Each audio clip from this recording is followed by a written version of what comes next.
Okay, so if you're watching this video, then it's likely you're looking to scale up your B2B business in 2025. So in the next 25 to 30 minutes, however long it may be, I'm going to walk you through a bulletproof client acquisition system that's going to allow you to scale with these, scale your pipeline with these, and without the headache of hiring a ridiculous amount of headcount. So I'm going to show you how to scale without increasing your headcount. So right here, we've got your business. Okay, so what do we need to add on to your business, to the acquisition funnel, in order to generate new business for you guys? Okay, so the first thing that we're going to do is to look at your TAM. Now, if you're not aware, your TAM is your total available market. Okay, so that is the amount of market that is totally available for you to go out and acquire. Okay, now within your TAM, you're going to have prospects, okay? And those prospects will be contactable via various different means, okay? And not all of your TAM is going to be contactable, and some of your TAM will only be contactable by certain means. So let me just walk you through what that means and what that looks like, okay? So what you can see here is this outer circle, the blue circle here, represents everybody within the market that you're looking to target, okay? And then within that, you've got different circles that show the amount of people that are targeted, that are able to be targeted by the phone. So as in you can get on the phone, call them up and book them onto a call, okay? Email, so how many people you can go out and actually email and find valid email addresses, and they are likely to respond via email. The same via LinkedIn as well, and that can be through content, so them building up trust with you, and then also through direct outreach as well. And then you got things like events, and just for the sake of simplicity, I haven't included everything here, but you could also have ads, you could have direct mail, you could have conferences, whatever it may be. You could break it down into a lot more granularity, but these are the sort of core things that most teams are doing right now to generate new business. All right. Now, in the center, you've got the ready to buy circle. So at any one point in time, there's about 3% of your market that is looking actively to make a purchasing decision of what you have to sell. Okay. So within your TAM, there's about 3%.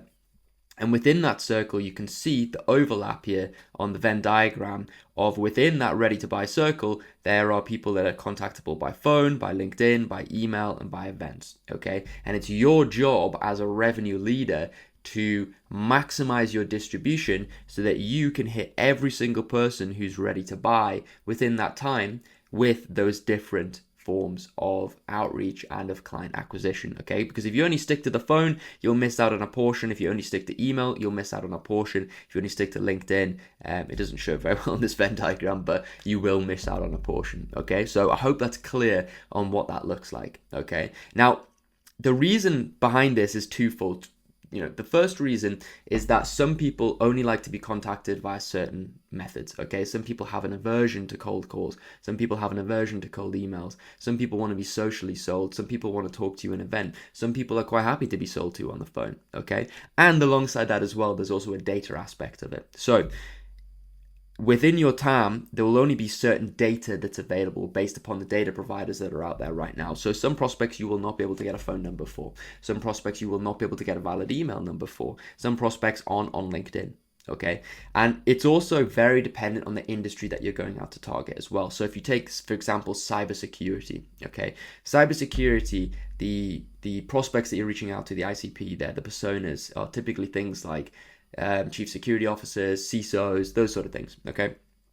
And they typically have an aversion to being contacted to by the phone and by email, okay? Even LinkedIn as well. They like to do things in person through their network, highly trusted methods. They're just not social creatures. So contacting them via direct outreach is not going to go too well, whereas there are other industries where this works really well. Okay, so this is something you have to take into account. This is just a sort of generic industry. Okay, this can be applicable to your industry, or it may need tweaking based upon your industry, based on the industry you're looking to target, but overall the concept remains the same. Okay, so what you're going to do from here is you are then going to map out your total available market using a tool like Clay. We use Clay at our agency because we just find it better.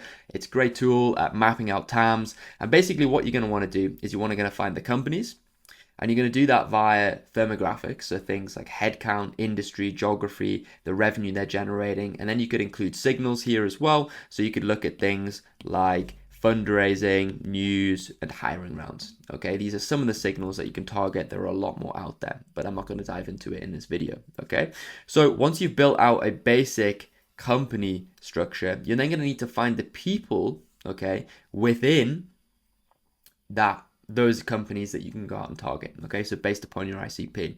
So looking at things like job title, like the pain that they're dealing with, like the function of that job as well. Because for some companies that we reach out to, there are lots of job titles for the same function. So function may be something that is worth looking at over job title. Okay, looking at things like historical data, who is this person, what kind of roles have they had, and then also the time in the role as well. Are they fresh to the role? Have they been in the role for years? This will all determine how you outreach them. Okay, so you've built out your company list, you've built out your people list. Now you need to find their email addresses. So again, like I said, you will find a certain number of email addresses for each person. Okay, for each sort of town that you're going after, you'll find a certain number of phone numbers, and you'll find a certain number of LinkedIn profiles. Okay, now if you're going for sort of corporate, if you're reaching out to sort of corporate America, most people are going to have a LinkedIn profile. That's just how it works. If you're reaching out to brick and mortar or to local business,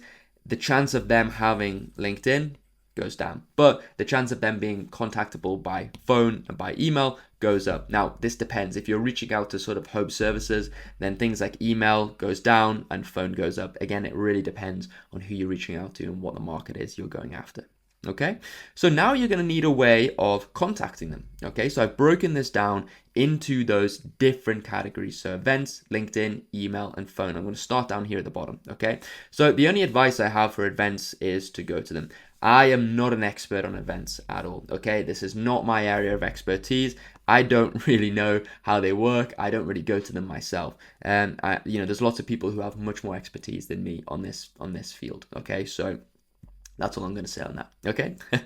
Now, the next area of focus is LinkedIn. Okay. And this can be broken down into two areas. Firstly, you've got organic, and secondly, you've got outreach. Okay. So both of these we have a lot of experience in, and especially in organic, we have generated a lot of pipeline through organic LinkedIn content for ourselves and helping our clients do this as well. So I'm going to produce a full video on this coming out soon, but in a nutshell, what you want to do is post 3 to 5 times a week. You want to be posting educational content, okay, with no ask on it at all, okay? This is value content. This is educational content. You are trying to teach people about what you do, how it works, who you help, the stories that you have. But again, I'm going to release a full video on the exact funnel and the exact setup that we use with our LinkedIn content, and that will be coming soon. Okay. Now, when it comes to outreach, you want to be going for a low volume approach. So this is where your TAM mapping over in Clay comes in really handy, and really being strict about who you let in and who you don't let in, okay? And this is where having a really defined ICP comes into play. Now, I should probably cover what you should actually do to generate your ICP, because it's all well and good going out and generating your TAM list, but how do you actually go out and generate an ICP, okay? So when you start a business, you should have an idea of who you're targeting, so a theory, okay? So most of the time, most people are starting with a theory, okay? Who is it I'm targeting, okay? So you'll have an idea, and this is based on things like, what kind of companies or what kind of industries you're targeting, what kind of job titles that you're going after.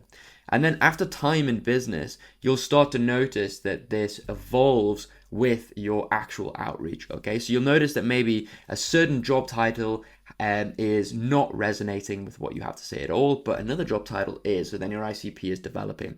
One of the quickest ways you can do this right now, if you have historical data, is to take all of your call recordings, and I hope you're recording all of your sales calls, you should be, okay? And taking all of the won calls, all of the lost calls, so that means won deals and lost deals, okay?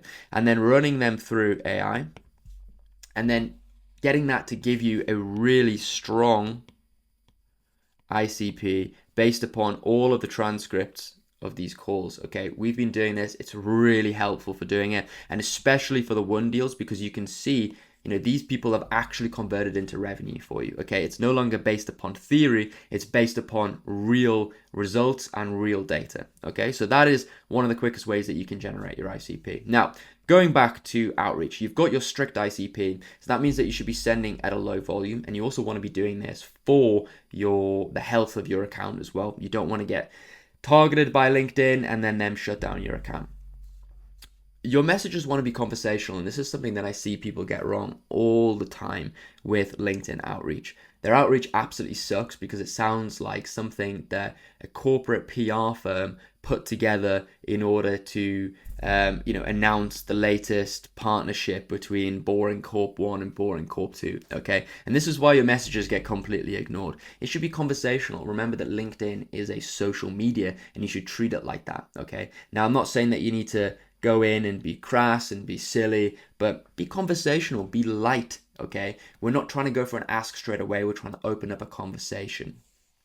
You want to really be casual, okay? And this is going to help that pattern interrupt as well. Everybody is getting crap messages on LinkedIn, okay? So the way that you get around that is by being casual, by being a little bit out there, and really being conversational. You're trying to generate a conversation with a person. Now, for outreach, you can either do this manually, if you have the resources to do that, if you have the manpower to do that, or you can use a tool like HeyReach. This is going to help you out like that. Okay, so it's heyreach.io. So they'll help you out with setting up the automations, with the logic, with the messaging, everything like that. And this is an automated tool that you can go out and launch with. Okay. Now, the next form of outreach that you're going to want to look into is email. Okay. So again, I've got a lot of videos on my channel about how to set up cold email infrastructure and what that should look like. And I'm going to release another full video on that very soon. Okay, if you're interested in that, let me know in the comments. But the main things that you're going to need here is firstly, dedicated infrastructure. Okay, you should not be sending at all from your main domain. Okay, absolutely not. Don't even think about it. Don't try it. If you get one thing out of this video, do not send cold outreach from your main domain. Okay, get that through your head. Now, you're going to want to use a tool like hypertide.io, which is a premium infra provider, okay? They're really good. We've been working with them for about a year now, and they'll help you set up Google and Microsoft accounts at scale so that you can send thousands of cold emails every single month, okay? You're going to also want to get a dedicated sending platform. There are plenty on the market out there, but we personally use and have used for a very long time Instantly.ai, and it works really nicely with Hypertide, plugs in really simply, and you can manage all of your campaigns from there, and you can start launching cold emails within 2 weeks of setting and warming up your infrastructure, and launch it all and warm it all through Instantly. So if you're a beginner or not a beginner and you're looking to send high scale, Instantly really is the great platform for that, okay? Now, and again, this is a very, very basic overview of cold email. I will be releasing a full video on it, and there are other videos on my channel around this. So if you're interested, go and look through my content and you will get a much more in-depth guide on that, okay? I have a 2024 cold email full video that's over an hour long that is pretty much still applicable today, so you can go through and look at that. Now, the last one here is the phone, and this is where I see a lot of people sort of chickening out, okay? Calling people up is scary.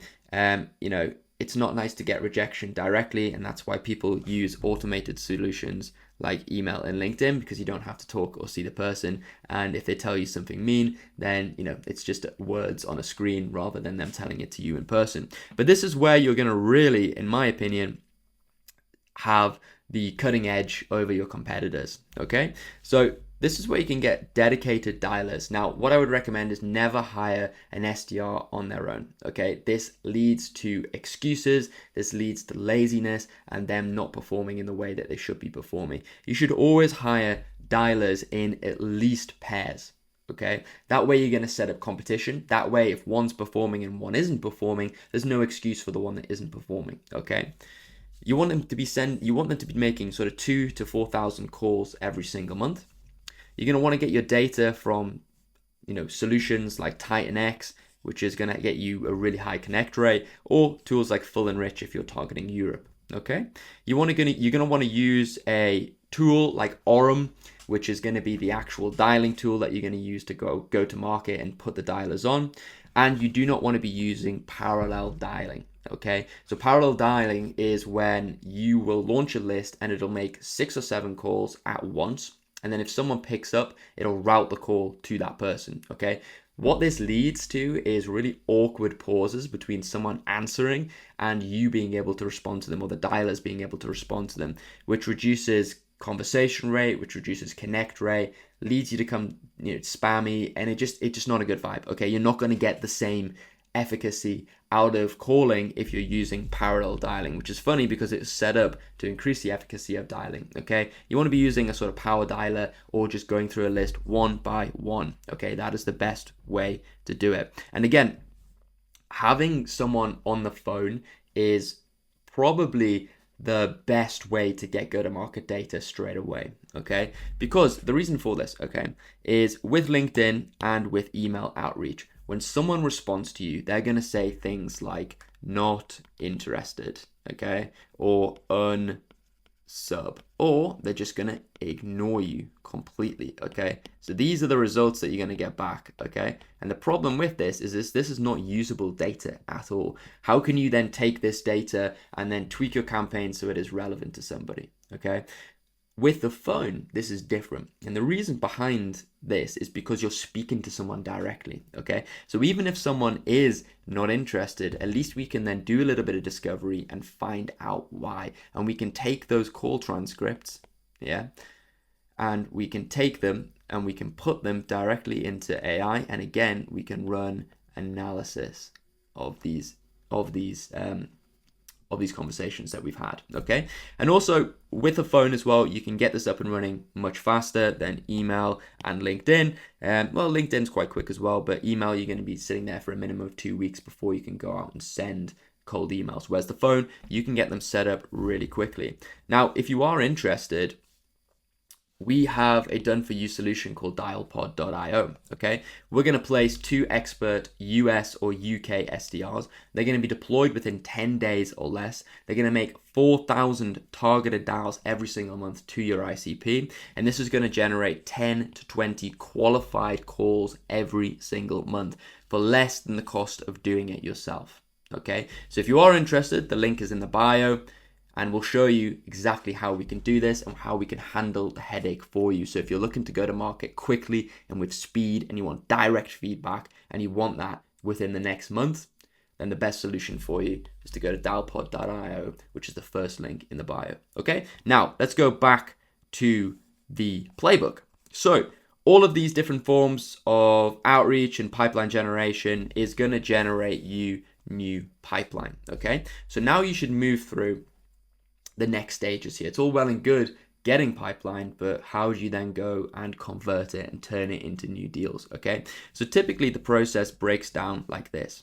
You're going to have discovery, you're going to do some sort of demo, and then you're going to have a close over here. Now, depending on the complexity of the deal and the complexity and the size of the companies that you're reaching out to, this may change, but this is a standard process. Okay, you can change this based upon it. Now, within the discovery call, the basic things that you're going to want to do is to establish and identify pain, okay? So you're going to want to see the pain that the prospect is in. You're going to want to highlight the cost of inaction based upon that pain, okay? So if they do not act to solve that pain, what is that going to cause for them in the future, okay? Is it fiscal? Is it headache? Is there an emotional pain? You need to figure that out and work it out, okay? Then you also want to do a little bit of admin as well, okay? You want to figure out what is the decision-making process and what is the timeline for them solving this pain, because it's all well and good to, identify all this stuff, but if you figure out that the person you're speaking to has absolutely no control over the decision-making process, and the decision-making process is that it has to go to a committee of 500 HR personnel who hate outreach and never want to spend anything, then you might as well disqualify it now because that deal is not going through. You also want to establish a timeline as well. Is this something that they're looking to fix in the next 30 days, the next 90 days, the next quarter, or the next year? Okay, and again, this is going to determine how qualified that deal is for you right now and the best next steps. Now, before you jump on the discovery call, some ways in which you can increase the efficacy of these calls, make them better for you, and to have prospects come in with a lot more context is by sending over assets, okay? And these assets can be anything like VSLs,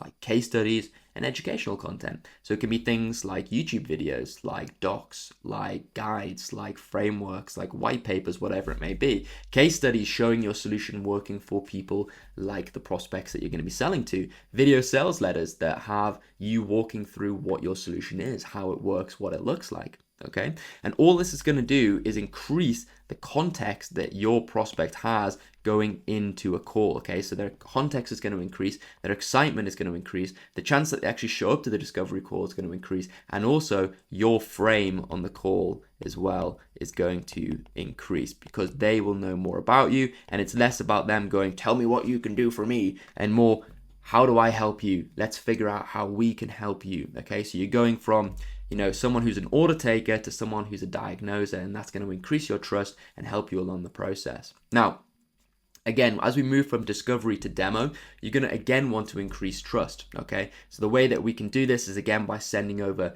more details, by looking over personalized proposals, personalized video demos, walking them through.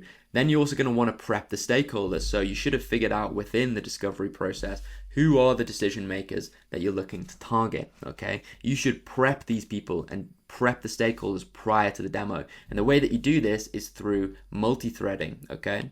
So multi-threading is a technique of threading out the different decision makers and having separate conversations with them, okay? So you should be emailing the different decision makers, a couple of days before, maybe jumping on the phone with them and saying, hey, look, I've got a demo with you and the person that I was originally spoken to, my champion, X, whoever it may be.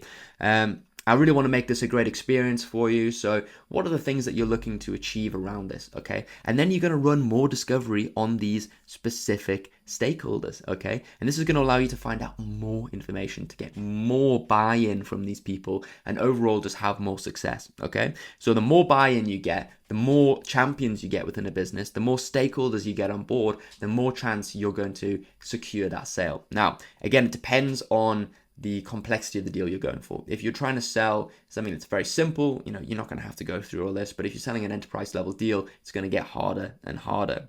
Next up, we move to the demo. So this is how we're going to show how solution solves a pain and the cost of inaction versus the solution. Okay. So this is all based upon what you figured out here and what you figured out here. So you want to make it personalized for the prospect.